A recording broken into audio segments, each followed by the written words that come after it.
Okay, I want to come back to the last question, which is the first question I asked you yesterday. So this evening in downtown Portland, there's going to be a riot. I mean, it is Portland after all. We're at least going to have a protest, okay? And yeah, you got to have some sport. Yeah, I want you to come down with me. Jose will finish his sermon at about 9 o'clock. Let's go on down and join the mayor and a variety of others, 2,000 to 3,000 people, and be Paul. What are you going to do?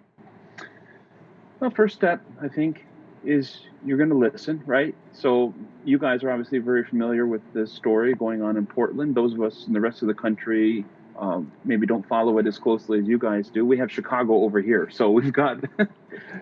Give you a few days, you'll be fine. Yeah, right? So I mean, listen to the people. What are they saying? And I don't believe anybody who paints these riots with a broad brush. You know, all these people in all these cities, they just want to destroy America or whatever it is.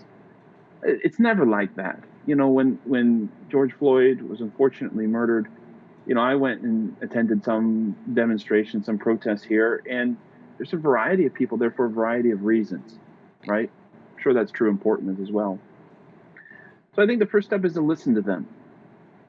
And I would, as a pastor, as a Christian, look for ways to intercede between the parties. One of our Adventist pastors, you guys know, over in that neck of the woods, I think memorably to me, had an event where a press conference at his church where he made peace. He was there to facilitate peace between the Bloods and the Crips. Yeah. And I think, yeah, hey, that's something we Christians can do, right? Like, let's be peacemakers. Let's hear what they're trying to say. You know, you were mentioning earlier as we were talking, the mayor's words were drowned out. Yeah, right. There's a time to preach. There's a time to preach, and you may have an opportunity at the protest to preach, maybe. But I think you also preach without using words. You can preach by listening. You can preach by let me hear your concerns, and then being a voice for those people with the other side, you know, with the city, with others. And then vice versa, right?